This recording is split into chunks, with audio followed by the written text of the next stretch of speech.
The gallery buzzed with the soft murmur of voices and the clinking of glasses.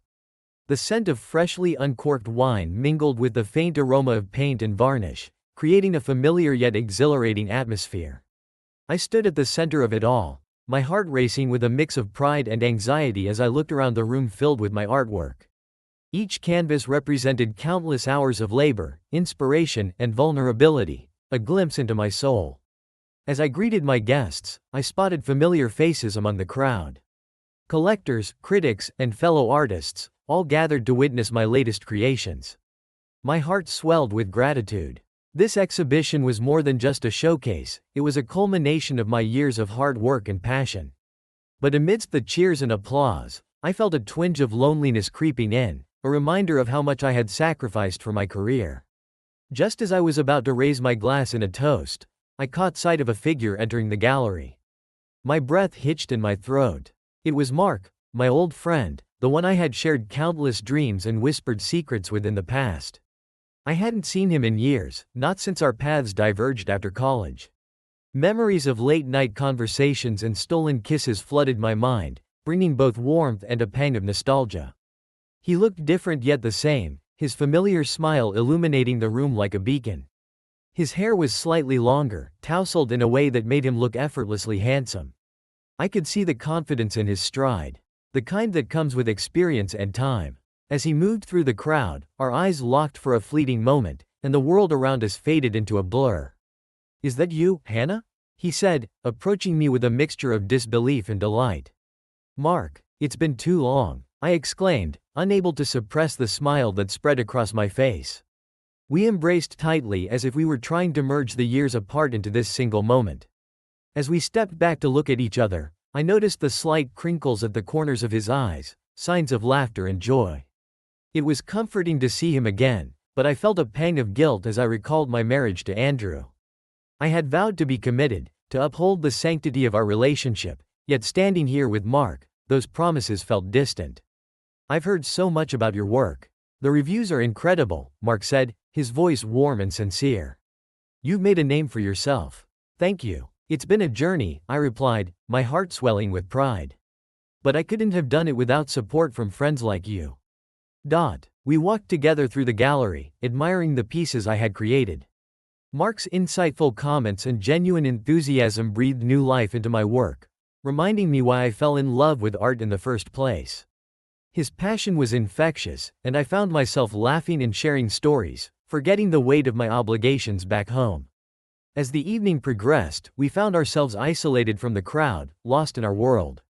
I was acutely aware of the electric tension in the air, the unspoken feelings that had never quite dissipated between us. Every glance, every lingering touch sent shivers down my spine, reigniting emotions I had buried deep. "Do you remember that time we got lost in the city?" Mark asked, his eyes sparkling with mischief. "We ended up at that little cafe, talking about our dreams until dawn." How could I forget? That night had been pivotal for both of us, filled with hopes and promises. "I thought we'd never find our way back," I replied, a chuckle escaping my lips. "But it was one of the best nights of my life." As I looked into his eyes, the warmth and familiarity drew me in, blurring the lines between friendship and something more. I felt a magnetic pull, and before I knew it, I was leaning closer, entranced by the intensity of the moment. Suddenly, the realization of my marriage hit me like a cold splash of water. I was married to Andrew, a man who had been nothing but supportive and loving. But standing here with Mark made me question everything I thought I knew about myself and my happiness. "Let's take a walk outside," I suggested, needing to escape the gallery's bright lights and the watchful eyes of my guests. The night was cool, and the moon hung high in the sky, casting a silvery glow on the sidewalk as we stepped outside. We wandered through the quiet streets, our conversation flowing effortlessly. The world around us faded, and for the first time in years, I felt alive. Mark spoke of his travels and his adventures, and I shared my artistic journey, feeling a connection that transcended time. As we walked side by side, our hands brushed together, igniting a fire that had long been dormant. I hesitated, my heart racing with the thrill of what could be. The night felt magical, almost surreal, and I found myself caught between desire and duty. At that moment, all the complexities of my life faded away. I didn't want to think about the consequences, I only wanted to revel in the warmth of Mark's presence, to lose myself in the emotions that surged between us. As we stood under the stars, the distance between us closed further, and before I knew it, we were lost in a kiss that felt both familiar and new. It was as if time had reversed, allowing us to reclaim a piece of our past. But just as quickly as the moment began, it ended, leaving me breathless and filled with guilt. I pulled away, my heart racing with fear and excitement. What had I done? Maybe we should go back, I suggested, trying to regain my composure. The warmth of his lips lingered on mine, a reminder of the choices I was now faced with. As we turned to head back, I couldn't shake the feeling that this encounter would change everything. The line I had drawn between friendship and something more had blurred, and I was left standing on the precipice of a decision that could shatter my world. Little did I know that this was only the beginning of a tumultuous journey that would challenge my heart and soul in ways I could never have imagined. As the evening continued, the vibrant energy of the gallery began to ebb, leaving a quieter ambiance punctuated by laughter and soft conversations. I glanced at Mark, who was now animatedly discussing one of my paintings, his eyes gleaming with admiration. Each word he spoke felt like a spark, igniting memories of our shared past, those carefree days filled with laughter and unspoken promises. "I remember when you painted that mural in the park," he said, a smile spreading across his face. "You were so passionate about it. I've never seen anyone put so much heart into their work." His words brought a flood of nostalgia. I recalled the afternoons we spent brainstorming ideas, stealing kisses behind the canvas, our dreams woven together like the vibrant colors I splashed on the wall. It was a time when the world felt limitless, and nothing could tarnish our innocence. I was so naive back then, I admitted, my voice softening. But I think that naivety was what fueled my art. Everything felt possible. Mark's expression shifted slightly, a hint of melancholy in his gaze. "We all grow up, don't we? Sometimes, I wonder if we've lost something important along the way." The weight of his words resonated with me, stirring a longing deep within. I could feel the air between us thickening, charged with unspoken emotions. It was as if we were trapped in a time capsule, memories swirling around us, drawing us closer together. I could almost taste the nostalgia, bittersweet and intoxicating. "Do you ever think about what might have been?" Mark asked, his voice barely above a whisper. I hesitated, my heart pounding. All the time, I confessed, the vulnerability spilling out. "I wonder if we'd still be the same people we were back then." Mark stepped closer, his presence radiating warmth and familiarity. "I don't think we'd be the same, but I'd like to believe we'd still find each other." The intensity of his gaze sent a shiver down my spine, igniting a rush of feelings I had buried for years. The chemistry between us was undeniable, an unbreakable thread that had only grown stronger with time. As we exchanged glances, the world around us faded, leaving just the two of us caught in a moment suspended in time. In that instant, the boundaries I had established began to dissolve. I could feel the weight of my marriage pressing down on me, a constant reminder of the choices I had made, yet here was Mark, representing everything I had yearned for but felt I could never have. Without thinking, I reached out and touched his arm, my fingers grazing his skin. It was a simple gesture, yet it felt electric. Mark looked down at my hand, then back up at me, his breath hitching slightly. "Hannah," he said softly, his voice filled with a mix of longing and hesitation, "are we going to do this?" I opened my mouth to respond, but no words came out. Instead, I found myself leaning closer, drawn in by an irresistible force. My heart raced as our lips met, tentative at first, then igniting into a passionate kiss that felt like the culmination of all our suppressed emotions. The kiss deepened, and I felt myself melting into him, the taste of him familiar yet exhilarating. I wrapped my arms around his neck, pulling him closer, craving the warmth of his body against mine. All thoughts of guilt and consequence faded into the background as I surrendered to the moment, allowing the past to wash over us like a wave. We pulled away, breathless and wide-eyed, the reality of what we had just done crashing down around us. A mixture of joy and guilt swirled within me, threatening to consume my thoughts. This was wrong. I was married, yet here I was, standing in the arms of a man who made my heart race. And who reminded me of who I once was. "Maybe we should go back inside," I suggested, my voice shaky as I tried to regain my composure. But I could see the hunger in Mark's eyes, a reflection of my turmoil. "Hannah, wait," he said, his voice steady but laced with urgency. "I don't want to rush this. I don't want to lose you again." His words struck a chord deep within me. The desire to reconnect with him warred with the responsibility I felt towards Andrew. I wanted to believe that this was just a fleeting moment, a rekindling of something beautiful from our past. But deep down, I knew it was more than that. With a mix of dread and excitement, I felt myself giving in. "Let's not think about anything else right now," I whispered, leaning in for another kiss. This time, it was more fervent, more desperate, as if we were trying to reclaim all the lost time. As our lips met again, the world around us blurred into insignificance. We lost ourselves in the warmth of each other, the thrill of rediscovery overwhelming every rational thought. I could feel his hands exploring my waist, igniting a fire within me that I had forgotten existed. At that moment, everything felt right, as if the universe had aligned just for us. The laughter from the gallery faded into the background, replaced by the soft sounds of our breathing and the beating of our hearts. Eventually, Mark's lips left mine, and he took my hand, leading me away from the gallery and into the shadows of the night. My heart raced as we walked, each step pulling me deeper into a realm of possibilities I had long abandoned. We found ourselves in a small, dimly lit apartment nearby, a place that felt foreign yet intimate. The moment we crossed the threshold, it was as if time stood still. Mark turned to me, a mixture of longing and uncertainty in his eyes. "I don't want to regret this," he said, searching my gaze for assurance. I took a deep breath, steeling myself against the storm of emotions swirling within me. "Neither do I replied, my voice steady despite the chaos in my heart. With that, we succumbed to the inevitable, enveloped in the warmth of each other's presence. The night unfolded around us, filled with laughter, whispered confessions, and the rediscovery of what it felt like to be wanted and cherished.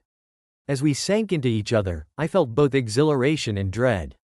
The joy of the moment battled against the knowledge that this night would come at a price, one I was only beginning to understand.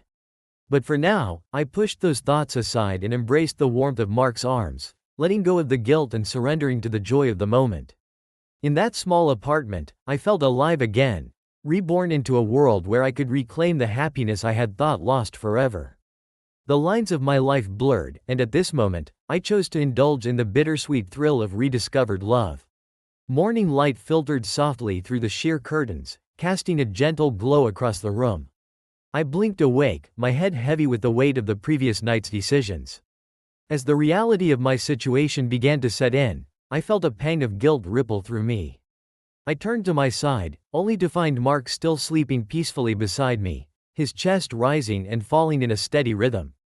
He looked so serene, so utterly content, and for a fleeting moment, I felt a sense of warmth wash over me. But then, like a tidal wave, the memories of my life flooded back. Andrew, my husband, the man who had stood by me through thick and thin. The stark contrast between the two men struck me hard, and I felt my heart begin to race as I recalled the vows I had made. The promises I had sworn to uphold. I slipped out of bed, careful not to wake Mark. The cool floor beneath my feet grounded me, a stark reminder of my reality. As I stood by the window, staring out at the world bathed in morning light, I felt a deep sense of conflict churn within me. The euphoria of last night began to fade, replaced by an overwhelming sense of dread. How could I have let this happen? How could I have betrayed Andrew so profoundly? The weight of my actions crashed down upon me, suffocating and relentless. I had spent so much time pursuing my art and focusing on my career, but at what cost? I thought back to the countless moments I had shared with Andrew, the way he always believed in me, how he celebrated my successes and comforted me during my failures. He was my rock, the one who had stood by my side, and yet, here I was, having jeopardized everything for a fleeting night of passion. I turned away from the window, my heart pounding in my chest. I needed to talk to Mark. I needed to end this newfound connection that felt so intoxicating yet was steeped in betrayal. It was the only way to preserve my marriage and salvage what remained of my integrity. I took a deep breath, steadying myself as I walked back to the bed.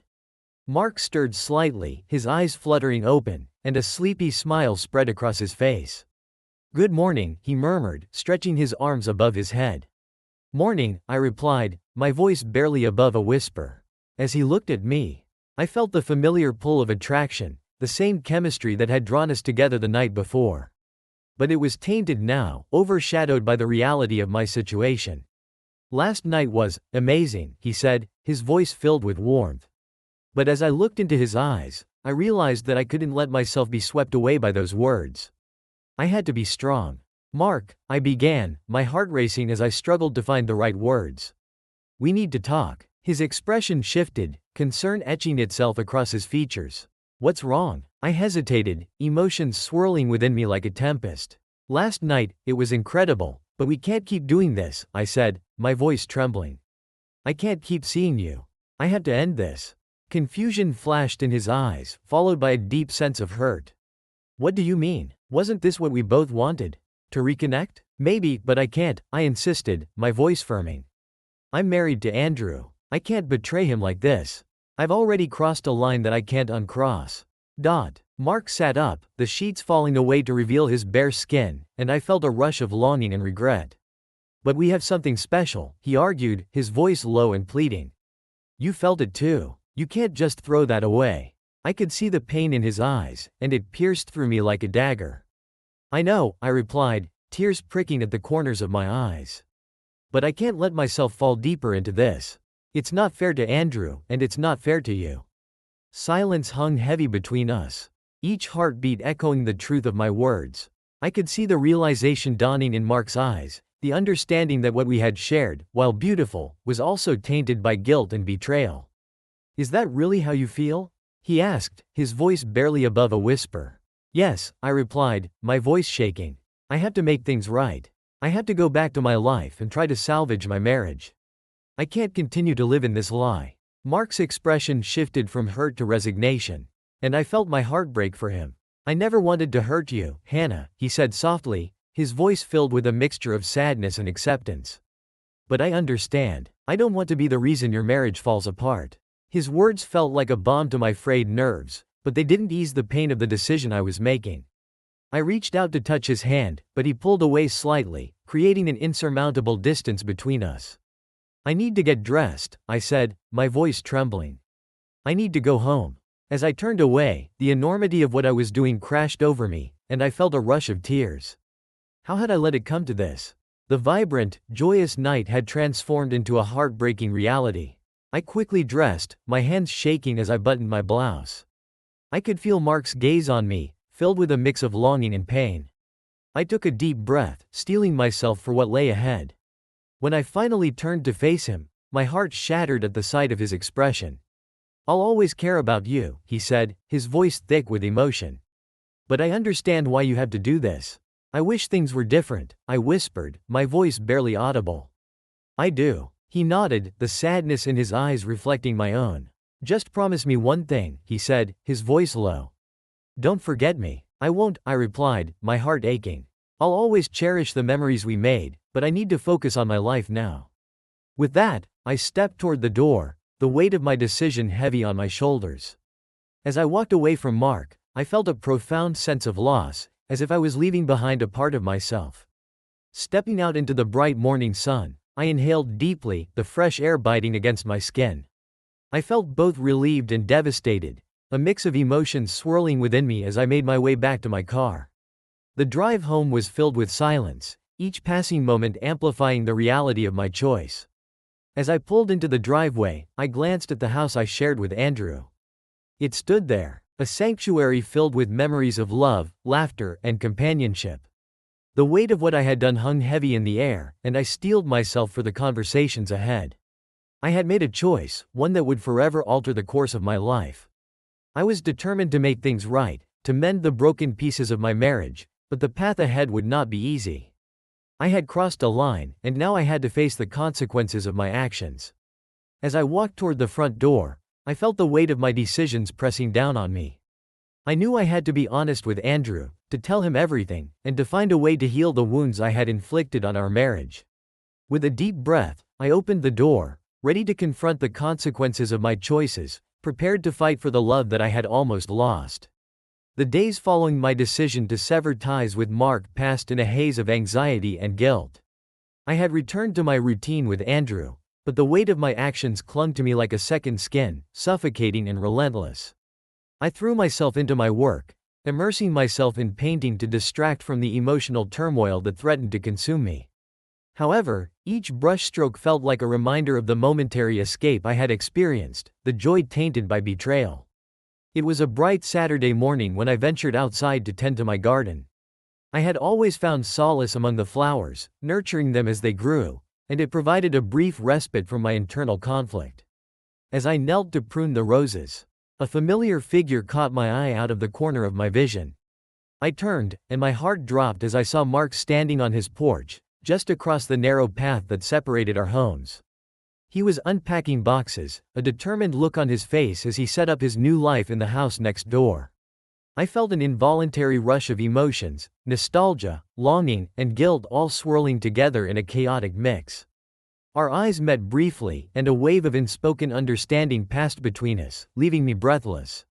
He looked different, more rugged, perhaps, with a scruff of beard that added to his appeal, and for a moment, I was transported back to that night, the thrill of our connection.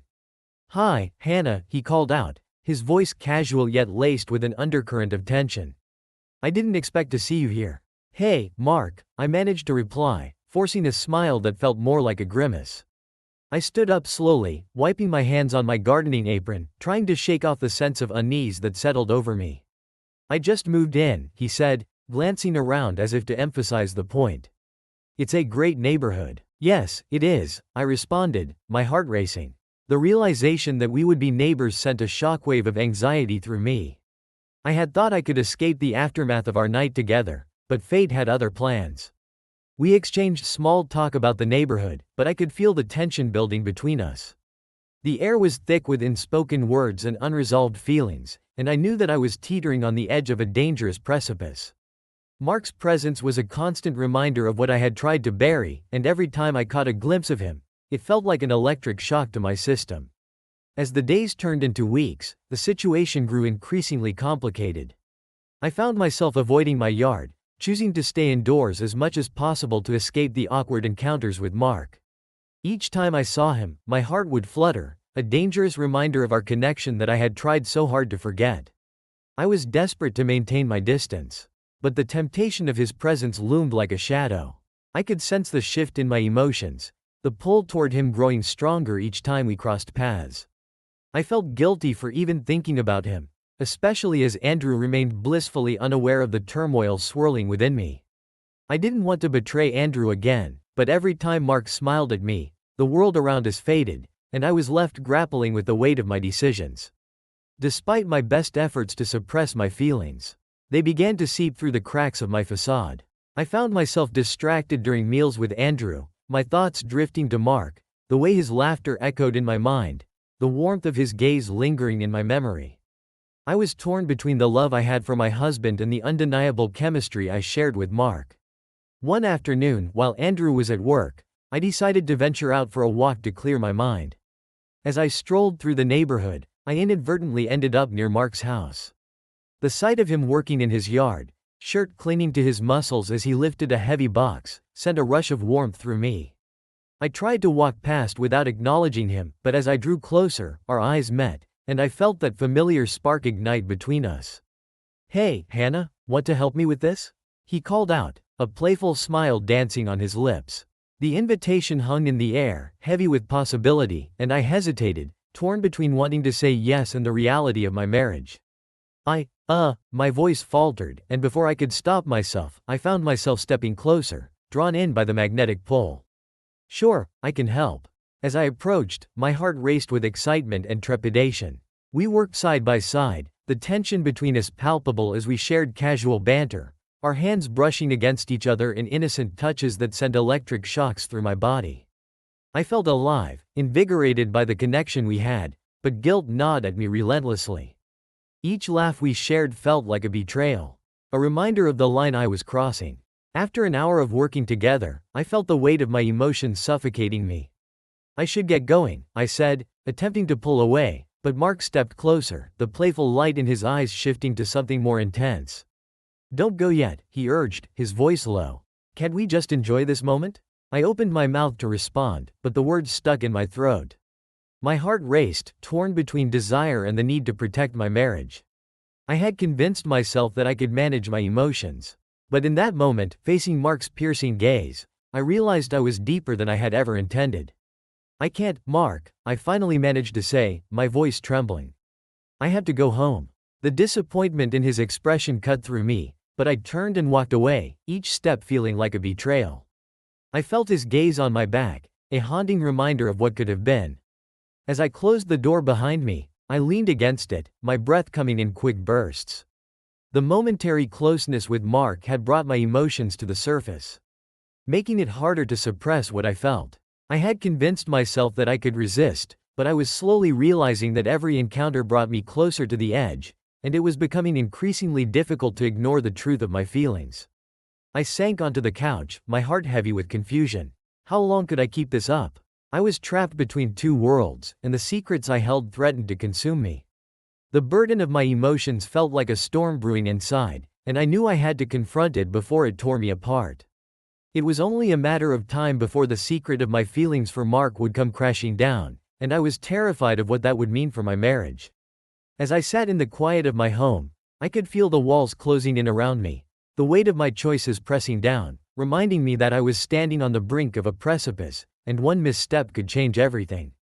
Days turned into weeks, and the internal battle within me grew more intense. Every time I saw Mark, I felt a rush of emotions that both exhilarated and terrified me. I attempted to convince myself that it was merely nostalgia, that the connection we shared was a product of our shared past, but deep down, I knew it was something more. The feelings I had tried so hard to suppress were clawing their way to the surface, threatening to spill over and engulf me. With each passing encounter, it became increasingly difficult to ignore the attraction between us.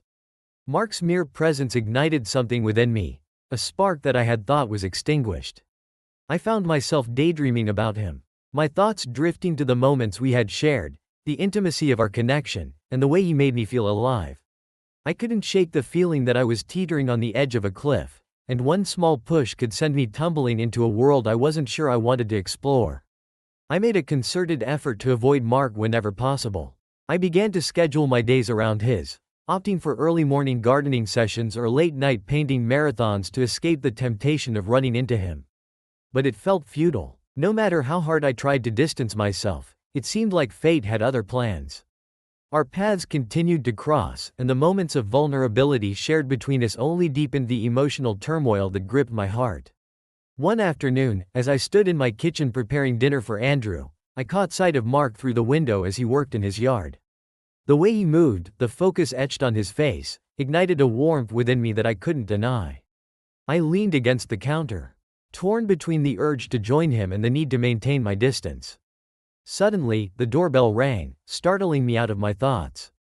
My heart raced as I opened the door to find Mark standing there, a charming smile on his face. "Hey, I brought you something," he said, holding out a small potted plant. "Oh, thank you," I replied, a mix of surprise and guilt washing over me as I accepted the offering. "That's sweet of you." He stepped into the house, his presence instantly filling the space with an energy that made it hard to breathe. "I thought it might brighten up your garden," he said, glancing around. "You know, make it a little more colorful." "Yeah, it definitely could use some more color," I agreed, forcing a smile as I felt the tension building between us.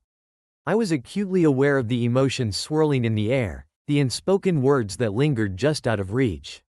As we stood there, a comfortable silence enveloped us, but I could feel the tension in the air.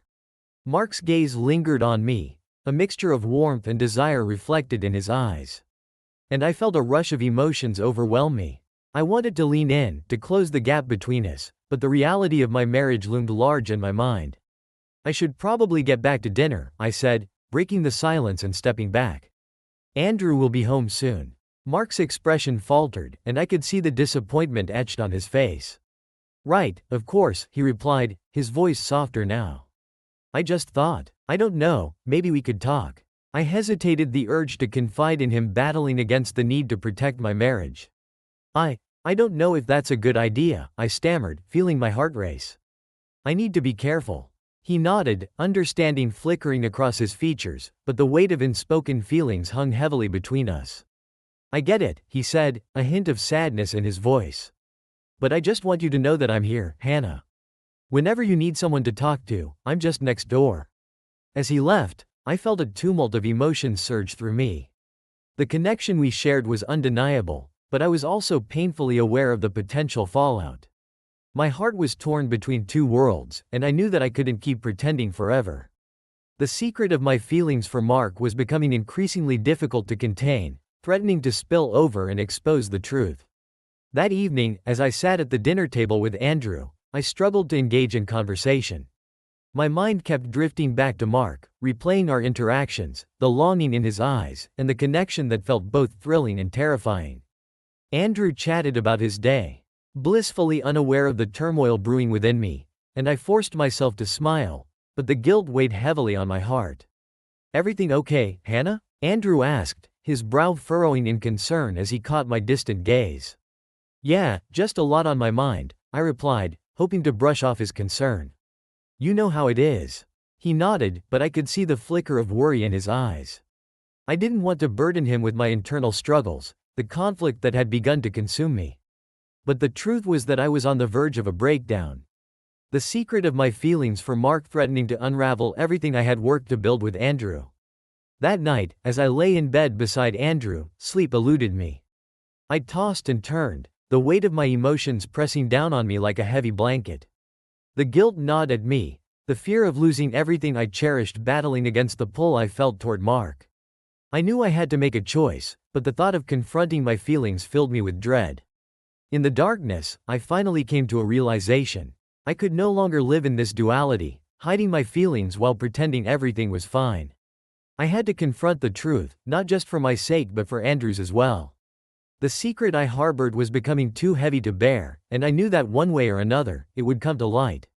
As the first rays of dawn filtered through the curtains, I made a silent vow to myself.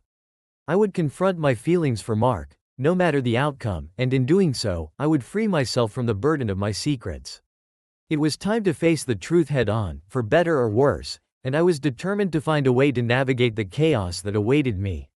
The days turned into weeks, and as the tension between Mark and me escalated, I noticed a change in Andrew. He was perceptive, more aware of my moods and the subtle changes in my behavior. I had hoped that my attempts to maintain a facade of normalcy would be enough, but Andrew was not the kind of man to ignore the signs. He could sense that something was off, and it gnawed at him like a relentless itch. One evening, after I returned from a particularly grueling day at the studio, I found Andrew sitting at the kitchen table, a frown etched on his face as he stared at my phone. The glow of the screen illuminated his features, and I felt my heart drop. I had left it charging on the counter, and now it was clear he had taken a peek. Panic surged through me as I wondered what he had seen, my mind racing with the possibility of what he might uncover. "Hey, Hannah," he began, his voice measured but strained. "Can we talk?" "Sure," I replied, attempting to keep my tone light, but the weight of anxiety hung heavily in the air. I could see the tension in his posture and the way his fingers tapped nervously on the table. "I was just looking through your phone," he said, his eyes narrowing slightly. I know it's not right, but I couldn't shake the feeling that something was wrong. A pit formed in my stomach. "What do you mean?" I asked, trying to sound nonchalant, but my heart raced. The guilt of my deceit wrapped around me like a noose, tightening with every word. Andrew hesitated, his expression shifting from concern to frustration. "I found some pictures, Hannah. Pictures of you and Mark." Time seemed to freeze as his words hung in the air, a heavy silence enveloping us.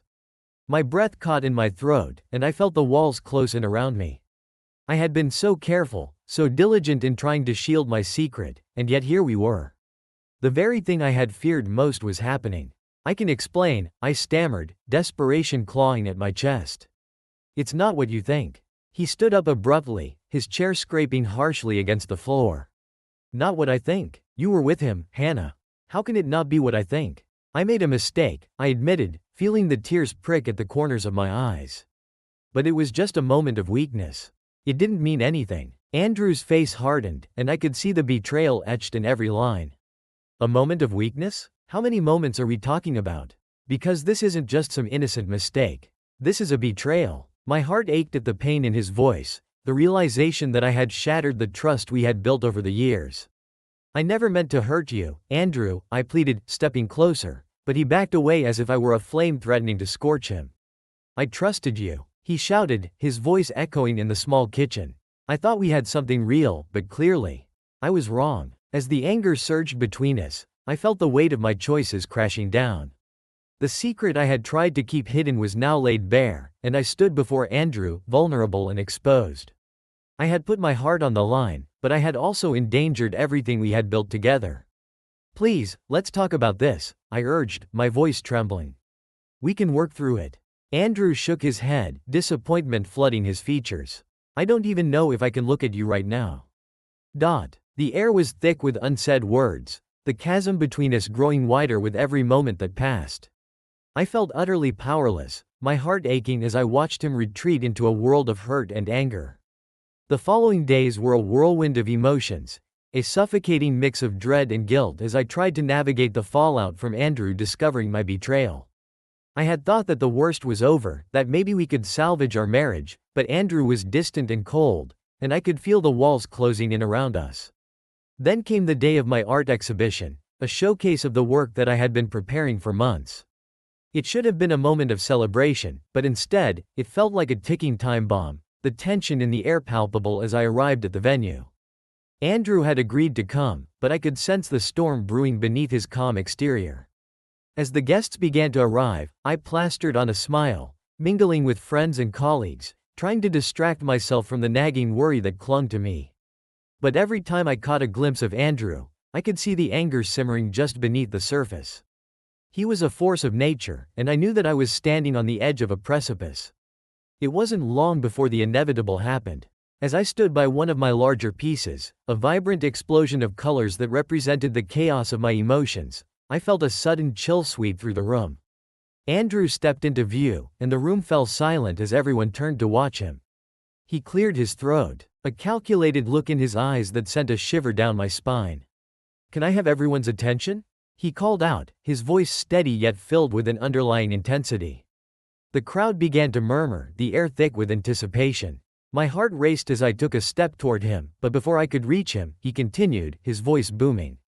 "I want to thank you all for coming tonight to support my wife and her work. However, I think it's important to address something that's been weighing heavily on my heart." Panic surged through me as I realized what he was doing. "Andrew, please don't," I whispered, but my voice was lost in the crowd. He took a deep breath, his gaze piercing as he scanned the room. "Hannah and I have been through a lot, and I want to make it clear that I believe in honesty. And what's more honest than showing the truth?" The crowd shifted uncomfortably, and I could feel the tension mounting as he pulled out his phone, swiping through it with purpose. The exhibition hall, once filled with admiration and support, had turned into a battleground. Friends I thought would stand by me looked away in embarrassment, unsure of how to react. I felt the weight of their judgment bearing down on me, and the realization that Andrew had turned my world upside down settled like a heavy stone in my stomach. As Andrew continued, I felt tears prick at the corners of my eyes. I had hurt him, yes, but I never wanted it to come to this. The intimacy of our shared life was laid bare for all to see. And I felt utterly exposed, stripped of my dignity and self-worth. The whispers grew louder, the laughter more pronounced as my art became overshadowed by my failures. I could hear snippets of conversation, the mocking tones of those who had once praised my talent now turned against me. "Did you see that? I can't believe she would do something like that." Finally, as Andrew finished his tirade, I could see the satisfaction in his eyes. He had made his point, but in doing so, he had unleashed a storm that would leave lasting scars on both of us. "Enjoy the rest of the night," he said, his voice cold and detached as he turned away from the crowd. I stood there, devastated, the weight of my betrayal crashing down around me like a tidal wave. As the crowd began to disperse, I felt as though I were drowning in the aftermath of my own choices. The vibrant colors of my artwork blurred into a haze of regret, and I could no longer see the beauty I once found in my creations. My heart shattered, and I knew that this scandal would define me from this moment forward. In the wake of Andrew's public humiliation, I was left standing in the ruins of my life, grappling with the consequences of my actions. The laughter and whispers echoed in my ears, a haunting reminder that I had not only betrayed my husband but had also tarnished my reputation and my art in the process. As I looked around at the faces of those I once called friends, I realized that the world I had built for myself was crumbling, leaving me alone to face the chaos I had wrought. And in that moment, I understood the true cost of my choices. The fallout from the scandal reverberated through my life with a force I had never anticipated. What had begun as a moment of intimacy and connection had spiraled into a catastrophe that engulfed my career and shattered my reputation. The whispers and laughter from the exhibition still echoed in my ears, a relentless reminder of my public humiliation. Critics who once praised my work now turned their backs, their reviews laced with disdain. The vibrant colors of my canvases seemed muted under the weight of their judgment. The art community I had once cherished now felt like a foreign world, a place where my name was synonymous with betrayal. Collectors, who had eagerly sought my pieces, began to withdraw, their interest evaporating like smoke in the wind. My paintings, once coveted treasures, lost their value in the eyes of those who had once believed in my talent. In the weeks that followed, I received calls from galleries that had planned exhibitions, all of them cancelled. Invitations to shows were no longer extended, and I found myself sitting alone in my studio, staring at blank canvases that felt like a mirror reflecting my despair. The once inspiring space transformed into a tomb for my dreams, a haunting reminder of everything I had lost. As the days turned into weeks, the loneliness began to settle in like a heavy fog. I moved through my days in a daze, grappling with the reality that I had not only lost Andrew but also the career I had poured my heart and soul into. The art that had once brought me joy now felt like a burden. A painful reminder of the heights I had fallen from. My friends, once eager to support me, gradually faded away, their texts becoming fewer and fewer. I could sense the whispers behind my back, the judgment in their eyes. I had become an outcast, a cautionary tale of what happens when passion goes awry. The vibrant gatherings that used to inspire me now felt like distant memories, overshadowed by my isolation. In the quiet of my studio, I found myself reflecting on my choices. All the late nights spent painting, the sacrifices I had made for my art, was it all for nothing? The question hung heavy in the air, unanswered and unsettling. I realized that my ambition had driven me to betray not only Andrew but also myself. I had chased after success, ignoring the very essence of what it meant to create. Eventually, I found myself packing away my paints, my brushes collecting dust in the corner of the studio. Each stroke of the brush now felt like a reminder of my failures, and I couldn't bear the thought of creating something new. The passion that once ignited my spirit had flickered out, leaving only ashes in its wake. In my solitude, I came to understand that I had not only lost the love of my life and my career, but I had also lost a part of myself. The vibrant artist who once poured her heart into her work had vanished, replaced by a woman haunted by regret and isolation. The realization struck me: all my efforts, the dreams I had nurtured, had crumbled like fragile glass, leaving me standing amidst the ruins of my past. And so, I sat in the silence of my empty studio, acutely aware of the weight of my choices. I had reached the pinnacle of my career only to watch it all fall apart, a painful testament to the price of betrayal. The art I had so passionately created had become a ghost of what could have been, and I was left with nothing but the stark reality of my loneliness.